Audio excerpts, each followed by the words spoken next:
que a gente vê muito em consultório hoje em dia a respeito do tema da sexualidade é que as mulheres descobriram que elas podem falar desse assunto livremente, podem expressar suas opiniões, expressar suas vontades, seus desejos, mas nem sempre elas encontram uma referência ou um parâmetro dentro delas para que elas possam se conhecer suficientemente para poderem aprender a respeito do próprio corpo e do próprio prazer.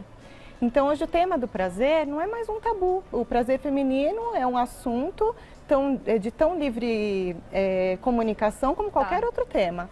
Mas a mulher tem uma demanda psicológica de autoconhecimento para buscar essa referência dentro dela. Então, isso está no processo ainda. Eu sinto que, não sei, mas eu vejo assim que as mulheres estão falando mais sobre o assunto.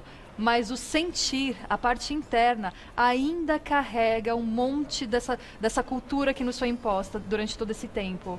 Então, acho que tem um processo até amadurecer tudo isso, até a mulher conseguir se olhar, né, se observar, se autoconhecer. Isso é tão importante para a gente. É importante principalmente porque isso faz parte da saúde do casal. A saúde sexual do casal. Então, é importante que exista essa cumplicidade do casal e hoje o homem ele está mais habituado a ter esta fala, este diálogo com a mulher. Tanto que no consultório ginecológico, muitas mulheres acabam dizendo, quando eu não estou muito lubrificada, porque tem momentos que a mulher não fica tão lubrificada, né? Dependendo do horário, das emoções, da rotina do dia a dia, ela não está tão lubrificada. E o marido então se queixa, você não está feliz, você não gosta mais de mim. Então são questionamentos que acaba sendo trazido para nós em consultório médico, ginecológico, acredito que também no consultório psicológico. Sim. E acaba tendo essa exposição para debate, até conosco, para a gente ter uma solução, né? Até de diálogo com o casal. E vocês acham, por exemplo, que esse empoderamento feminino está assustando as pessoas? Eu acredito que é um termo que a gente pode explorar, porque ele tem vários sentidos. Daí muitas vezes ele é colocado na mídia como uma forma assim, a mulher empoderada é aquela que faz o que quer da vida e toma todas as decisões e manda e desmanda, né? Sou empoderada, faço o que eu quero, meu corpo, minhas regras, Sim. né? Mas, quando a gente olha para o empoderamento no sentido psicológico, no sentido de um cuidado global do ser humano, em termos de saúde física e saúde mental, empoderamento, novamente, é um caminho para dentro, de você empoderar-se de quem você é enquanto essência, do seu corpo, conhecer como o seu corpo funciona, conhecer como é o seu sistema reprodutor. Empoderar-se da sua sexualidade não tem a ver com as suas escolhas no mundo, né? O que você faz ou deixa de fazer, isso é completamente particular e da caminhada de cada um. Porém, tem a ver com esse olhar para essa construção, esse olhar construtivo mesmo, né? De quem a mulher é enquanto uma flor que desabrocha, entende? Entendo. Nesse sentido que está atrelado ao sentir, a alinhar coração com o corpo. Muitas vezes o que a doutora falou chega no consultório com uma queixa assim, puxa, o que eu estou fazendo de errado que eu não estou agradando sexualmente, né? E a gente fala, puxa, mas a questão não é agradar, a questão é você se conhecer para você entender o que é prazer para você, o que é satisfatório, mas que emocionalmente também te preencha. Isso é empoderamento. Eu pactuo totalmente com a opinião da doutora Alessandra, porque muitas mulheres acabam confundindo tudo isso e não se conhecendo, não se tocando. Exatamente.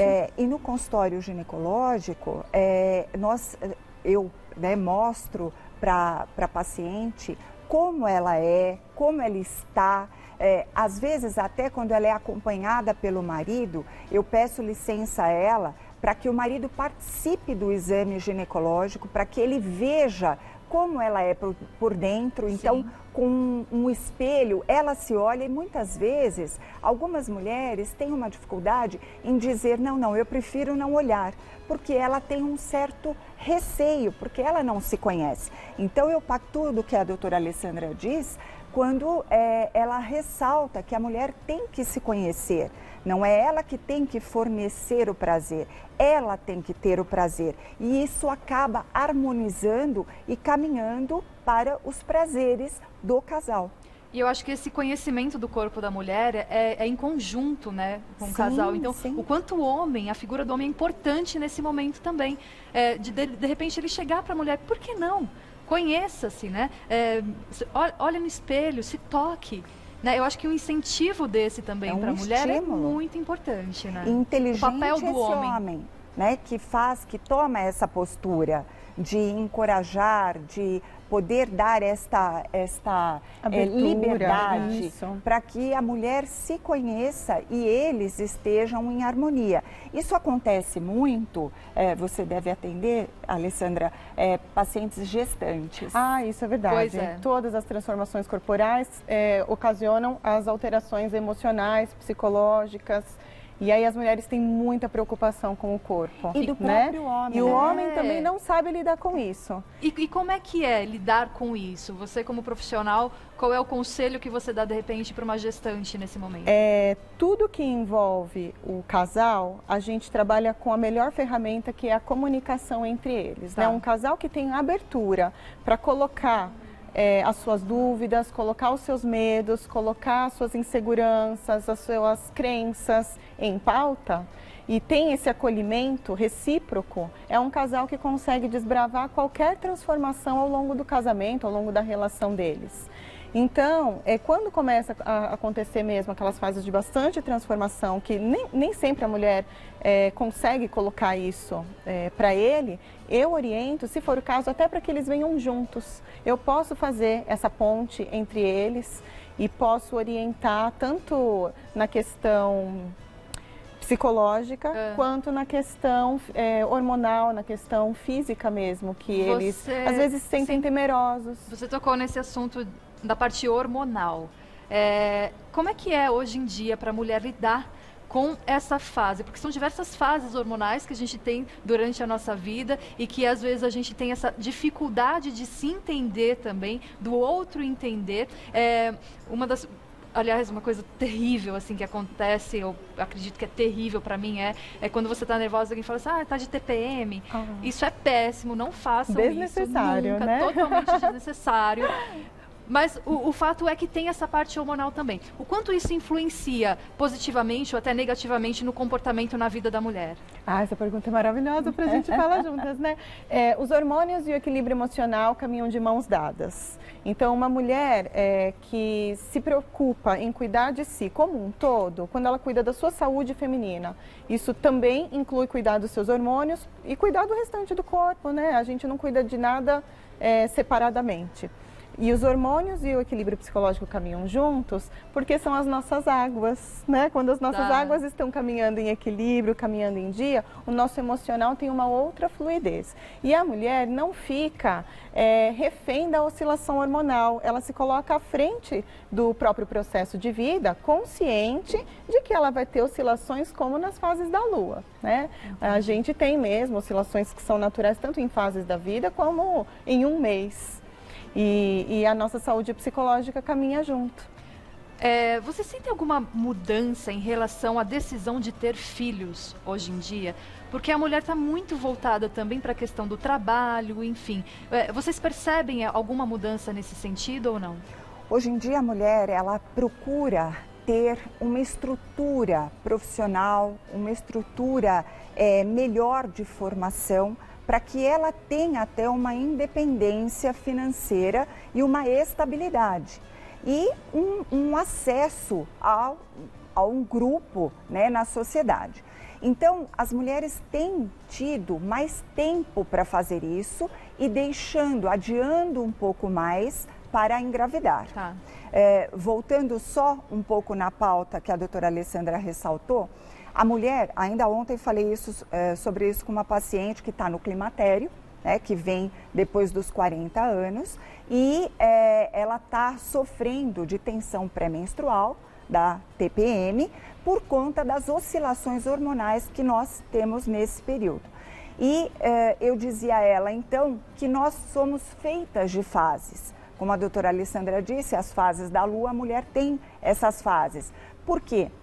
Desde que ela menstrua pela primeira vez, que é a menarca, que é a primeira menstruação, até a última menstruação, que é a menopausa, ela passa por oscilações hormonais, não são transformações, e são sim oscilações, que são a ovulação de todo mês com picos de estrogênio, picos de progesterona, e que essas oscilações faz com que a mulher tenha alterações celulares, de vasos sanguíneos, de inchaço, de irritabilidade, sim, por liberar outros hormônios, como o cortisol, que é o hormônio da irritabilidade. E tudo isso faz com que a mulher tenha uma descompensação fisiológica, vamos dizer, durante o mês.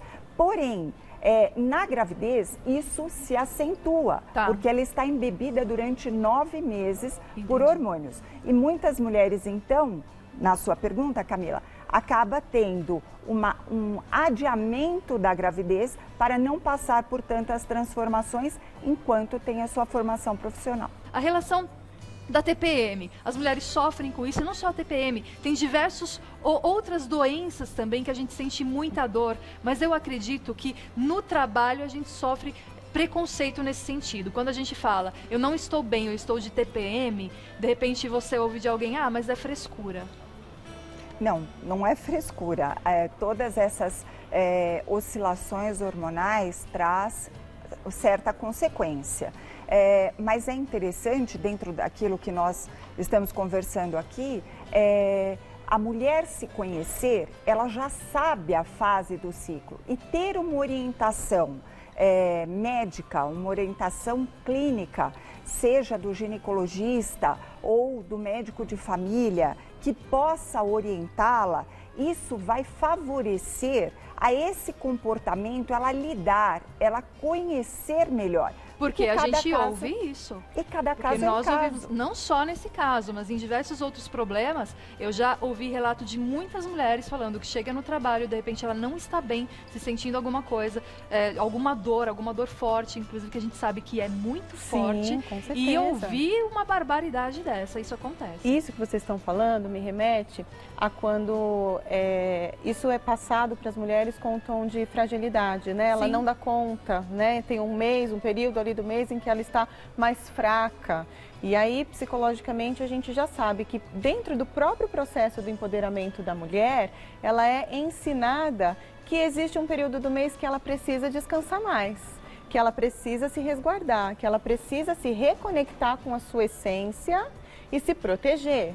E que justamente quando ela passa a exercer esse autocuidado no período da TPM, o próprio período menstrual se transforma em algo mais fácil de lidar. Ela vai ter menos explosões emocionais porque o corpo já está sob cuidados, né? O que a doutora disse é perfeito, né? Ela já sabe, já está com o cuidado clínico. Sim. E já tem o resguardo psicológico.